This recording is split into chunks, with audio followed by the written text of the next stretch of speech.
Hello everyone, welcome to my channel. As you know, I'm learning different skills every day. So I have challenged myself for the fast reading of English and Nepali for 30 days. So today is the third day. So as you know, I have the 151 essay for the English and Nepali Lokgit for the Nepali. So today we will start with the Nepali first. So हामी पहिला नेपालीको पढ्छौँ, त्यसपछि चाहिँ हामी इङ्ग्लिसतर्फ जान्छौँ.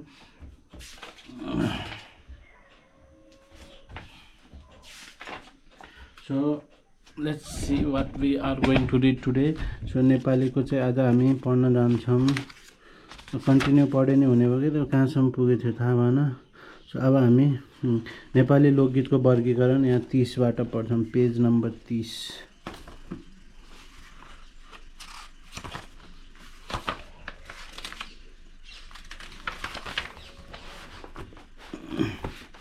So let's start the timer. Let's see. हामी 5 मिनटमा चाहिँ कति पढ्न भ्याउँछौँ.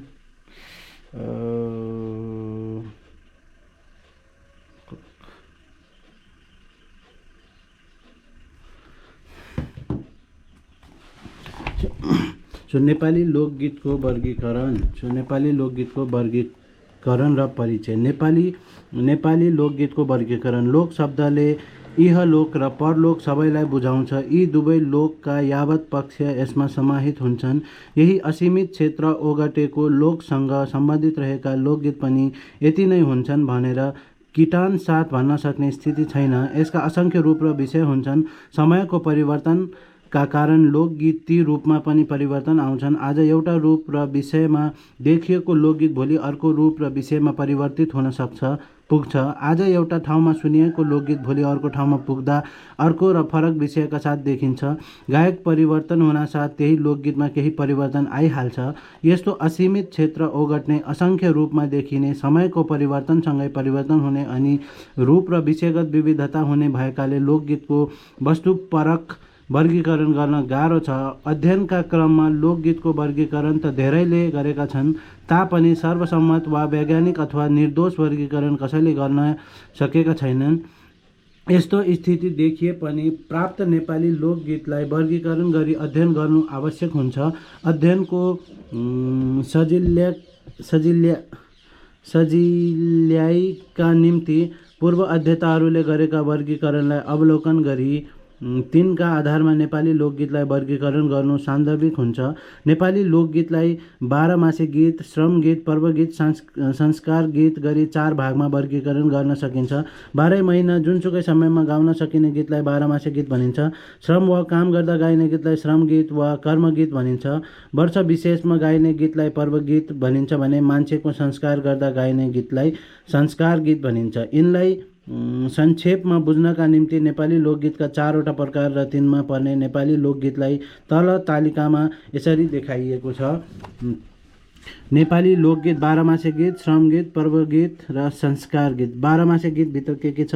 सङ्गिनी, रसिया, हापकारे, सेलो, तुङ्ना, सोनीमाया, सालैजो, आलोमालो, नौतिने भाका, यानीमाया, घुम्टेको भाका, रे साइलो, भैँच साइलो, साइलो दाई, नानीलय, झाम्रे, लमजुङ्गे भाका, कठै गीत, गल्ला लाउरे, खेली, ख्याली, 12 मासा, हस्यौली, कौरा, देउडा, बाल लोकगीत, धमारी, आरती, भजन, निर्गुण, गोलेनी लाउने गीत, हनुमान लाउने गीत, कीर्तन, राग, भोलाउलो, प्रभाती र पढेली. त्यसै गरी श्रम गीतमा रामदली, जेठो गीत, असारे गीत, बाली गीत, साउने गीत, भदौरे गीत, भैजडी गीत, दाई गीत, पालाम फिरी गीत, भारी उचाल्ने गीत. पर्व गीत बसन्त, साकेला, सेदो, गौरा गीत, डोली चलाउँदाको गीत, कृष्ण जन्मेको गीत, तिजा आयो राजै कै दमै, हम क्याइलो, ऋषि पञ्चमीको गीत, मालसिरी, विवास, धुरी खेल्ने गीत, पिङ खेल्दा गीत, सराई, दसैँ सेलाउने गीत, सैरेलो, भैलो, देउसिरे, भुवो, तारो, तोरण तार्दाको गीत, फागु, होरी. संस्कार गीत, माङ्गल, मङ्गल, सगुन, फाग, आशिका, झोडा, रत्योली, खुड्का, विवाहमा गाइने, सिलोक, विवाहमा गाइने गाथा, खाडो, तरबारे गीत, जमैल पत्ता, करात, विधि र भैलोरे गीत. नेपाली लोकगीतको परिचय। नेपाली लोकगीतका विभिन्न भेद छन्। माथि उल्लेख गरिएका लोकगीत नेपाली भाषामा गाइने लोकगीतका नाम हुन्। ती प्रत्येक गीतका पनि अनेक प्रकार छन्। यस्तै नेपालमा जातिगत लोकगीत लहराएका छन्, साथै स्थानगत लोकगीत पनि असङ्ख्य देखा परेका छन्। ती सबैलाई मिहिन ढङ्गले अध्ययन गरी चिनाउने काम भइसकेको छैन। यसैलाई दृष्टि दिई भविष्यमा समग्र अध्ययन गर्न सजिलो होस् भनी यहाँ नेपाली भाषामा गाइने नेपाली लोकगीतलाई सङ्कलन र अध्ययन गरी तिनका विशेषतासहित सोदाहरण चिनाउने काम गरिएको छ। सङ्गिनी। नेपालको पूर्वी पहाडी क्षेत्रमा नारीले गाउने एक प्रकारको गीत सङ्गिनी गीत हो। सङ्ग शब्दमा यी प्रत्यय जोडेपछि पुल्लिङ्गवाचक सङ्गी बन्छ, शब्द बन्दछ भने त्यही सङ्ग शब्दमा यिनी प्रत्यय जोडेपछि स्त्रीलिङ्ग सङ्गिनी शब्द बन्दछ। सङ्गिनी शब्दले महिला साथी भन्ने बुझाउँछ। तिनै महिला वा सङ्गिनी मिलेर गाइने गीतलाई सङ्गिनी गीत भनेर पुकारिन्छ। अर्को शब्दमा भन्नुपर्दा सङ्गिनी मिलेर गाइने भएकालाई यसलाई सङ्गिनी भनेको हुनसक्छ। यस गीतलाई कतै सङ्गिनी, कतै सङ्गिनै त कतै सङ्गिनी गीत भनेर पुकारेको पाइन्छ। अहिले विभिन्न जातिका महिलाले गाएको पाइए पनि यस गीतका खास गायक गायिका नेपालको पूर्वी पहाडी भेगमा ब्राह्मण तथा क्षेत्री जातिका नारी नै हुन्। मन लागेका बेला गाउन सकिने भए पनि यो गीत बढी मात्रामा जाँटो दल्दा, ढिकी कुट्दा, घाँस काट्दा, वनमा पात टिप्दा, टपरी गाँच्दा तथा मेलापातको काम गर्दा एवं तीज पर्वका अवसरमा गाउने गरेको भेटिन्छ। यसरी जहाँ पनि जति बेला पनि गाउन सकिने भएकाले यस गीतलाई बाह्रमासे गीत अन्तर्गत राखिएको हो। यस गीतका माध्यमबाट विरह वेदना पोखिएको हुन्छ। त्यसैले यो गीत बढी कारुणिक पनि हुन्छ। समाजका घटनालाई विषयवस्तु बनाएर रचिने यस गीतमा कहिलेकाहीँ रामायण, महाभारत र कृष्णचरितका प्रसङ्ग पनि आएका हुन्छन्। यस गीतको गायनमा बाजाको प्रयोग हुँदैन। कहिलेकाहीँ यो गीत गाउँदा कतिपय महिलाले नाचेर वातावरणलाई रोचक बनाएका हुन्छन्। यस गीतमा विभिन्न भेद हुने भएकाले यसका विभिन्न लय पनि हुन्छन्। यस गीतमा आख्यानले प्रशय पाएको हुन्छ। जुन सङ्गिनीमा आख्यानको झिनो प्रवेश हुन्छ त्यो सङ्गिनी गीत हो भने आख्यानले बहुल प्रयोग गरे हुने सङ्गिनी गाथा हो। सो टाइम भएको 5:53। सो नेपालीको यति नै। अब हामी चाहिँ इङ्ग्लिसतर्फ जान्छौँ। Now it's time for the English.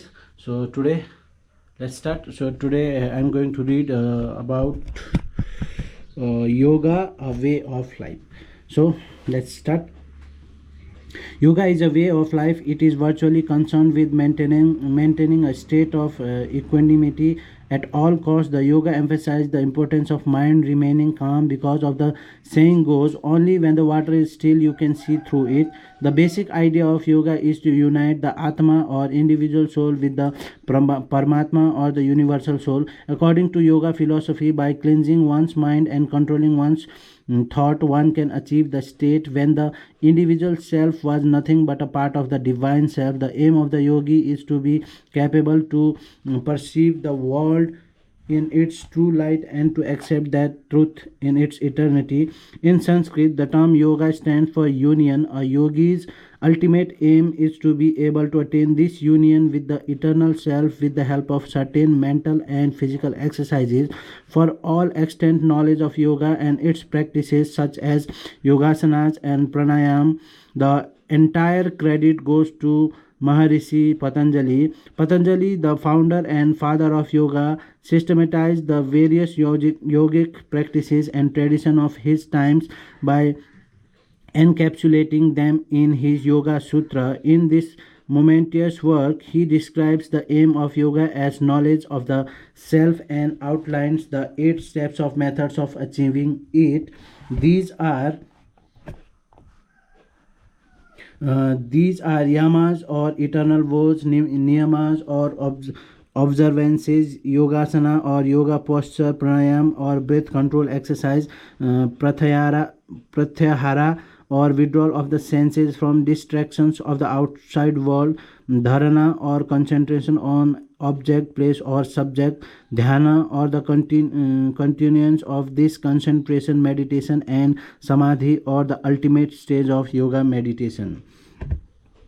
Patanjali's collection of these 8 steps is known as Ashtanga Yoga. Patanjali lived around 3 centuries before Christ and was a great philosopher and grammarian. He was also a physician and a medical work is attributed to him. However, this work is now lost in the pages of time. Patanjali's yoga has essentially to do with the mind and its modification. It deals with the training of the mind to achieve oneness with the universe.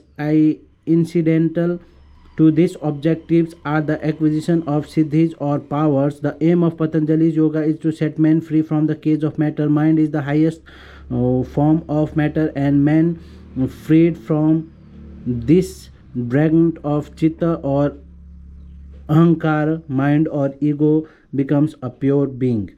The mind or chitta is said to operate at two levels, intellectual and emotional. Both these levels of operation must be removed, and a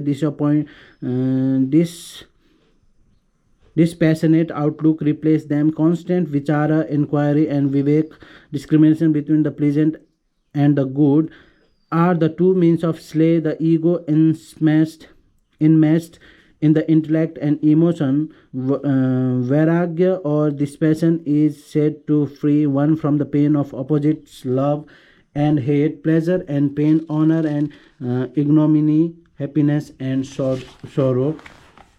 The easiest path to reach these states of dispassion and undisturbed tranquility is the path of bhakti or love. Here man surrenders his all mind, soul, ego to the divine being and is only led on by the divine will. Self surrender, the divining name. Such repetition must not be mechanical but one pointed and full of favor. For this, concentration is necessary. Concentration can be there only if man has practiced to fix his attention on a particular object without letting it dwell on anything else. Concentration also calls for regulation of conduct. In bhakti must develop good cheer, compassion, absence of jealousy, complacence towards the virtuous, and consideration towards the weak must be consciously cultivated. There are also methods of regulating breathing which helps to reach concentration. Yoga is an art and takes it into purview the mind, the body, and the soul of the man in its aim of reaching divinity. The body must be purified and strengthened through various practices. The mind must be cleansed of all gross, and soul should turn inwards if a man should become a yogic adept. Study purifies the mind, and surrender takes the soul towards God. The human mind is subject to certain weaknesses which are universal: avidya, wrong notion, and the external world; asmita, wrong notion of the external world; asmita, wrong notion of oneself; raga, longing and attachment for sensory object and affections; Dvest is like and hatred for object and person; and obnivesa or the love of life are the five defects of mind that must be removed. Constant meditation and introspection eradicate these mental flaws. The human body is a vehicle of journeying this life. It must be kept in proper form if the mind should function well. For this there are practices too, but Patanjali does not elucidate on them. So it takes me 6 minutes to read this. Even there are two paragraphs still I haven't finished. So today is the third day. So let's see up to the 30th day how I improve my reading skill. So if you want to learn new skills, so you can just join me.